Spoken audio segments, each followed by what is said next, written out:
ceramic student. Today I'm going to show you how to shape your cylinders. So what we got here is what would become, well, in our first assignment it's a half pot where we've thrown a cylinder and we would cut it in half so that we could look at the thicknesses. Once we've done that assignment, we don't have to cut our projects in half anymore, which is good news. But now we can take our cylinder and we can start to shape it. We can start to turn it into vases or planters or whatever we want. When you're making a cylinder, hopefully you've experienced, the way that you control how the clay moves is with the pressure in your fingers. Your inside hand is your left hand, your outside hand is your right hand. With even pressure, as you press, the clay stretches and rises straight up. What we're trying to do now is we're going to give this some shape. We want the body to come out. We want the top part or the neck to go in. And so in order to do that, we're going to now change how much pressure each hand contributes. So we're going to turn our wheel on. We're going to speed it up. You as the artist get to decide kind of where and how far you move the body out. But I would caution you that you do not have to push the clay out very far to end up with something that looks like it has a nice shape. One of the mistakes that beginning students make is they think it all has to happen at once. So they get really aggressive and they really push with his inside hand and the clay tears open, okay? Most of the work on pushing the wall out is going to be the left hand, because the left hand is the one that moves the clay this way. So what I'm going to do in here is I'm going to drop my hand in and I'm going to use my fingertips. I'm going to keep my right hand connected to the outside, but I'm really not going to be pushing back much at all. So I'm going to reach down to the bottom and I'm going to start to curl my fingertips, and my right hand's going to move with it, but we're just going to go slow and we're going to pop the wall out. I'm going to stop about halfway right here. And now I'm just sliding up to keep the clay centered. I'm not trying to do anything or to squeeze it. So in that one little pull, you can see it pushed the belly out.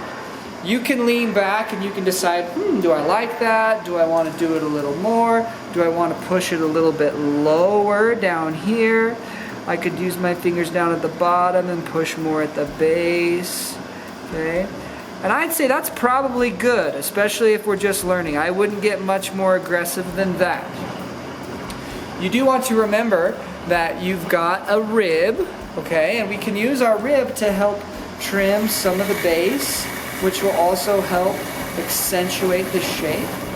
So we'll take that clay away. First half done. It's starting to look like something. Now up here, we need to bring the clay in. So what we're going to do over here is we're going to use a technique called collaring. You're going to make a W with your fingers, with your two thumbs and your two pointer fingers. And you're going to use the pads of your fingers, and you're going to come up to the area that's called the shoulder. The shoulder is where the widest part of your clay starts to come back and get more narrow. So I'm going to make my little W, and I'm going to try and have basically even pressure. And I'm going to gently press in as I rise up. You don't have to get too aggressive. You don't have to do it all at once. Sometimes the clay above your fingertips will get a little wobbly, especially if your fingers get sticky. Okay, and I'm going to go up through the clay. Hold steady. If it's got a wobble, don't worry. Just hold steady and then slowly take your fingers off sideways. And you can see that I brought it in. If there is a little wobble up here, you take that needle tool, cut through, and slowly lift up. And now you get to decide, do you want to collar it in a little more? Sure. So I'm going to bring my fingers in, use all four together, move that clay towards the middle. Before it gets too narrow, I still can do a little bit of shaping down here. As long as I can reach some fingers in there, I can push. I'm going to push right here with my inside finger, and I'm going to lift that up a little bit. Changes the shape. All right. Come back, do a little bit of collaring again. Every time I collar, the clay obviously is getting skinnier or more narrow.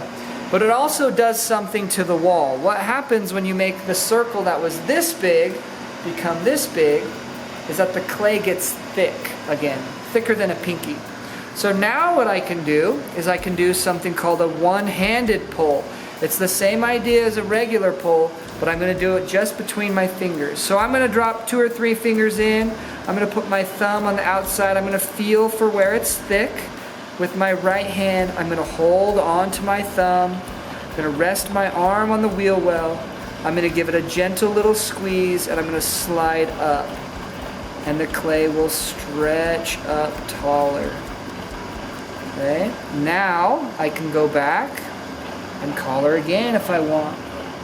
And this is the process of how you make all sorts of varieties of shapes of different ceramic forms. The last thing that I want to do is I want to give it a rim. And that's the part that folds back out.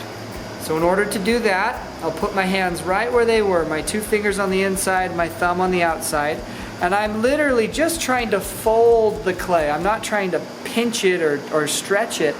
I'm just going to bring my fingers in and fold them over my thumb nice and slowly. Hold steady, let go sideways. And there is my shape. If the top or this rim area got a little wobbly, I can put a finger and a thumb on there, put my other finger across it to make a bridge, give it a gentle squeeze, and slowly release. There is my wheel-shaped pot that started from a cylinder. This takes lots of practice. You will get better and better the more that you do it.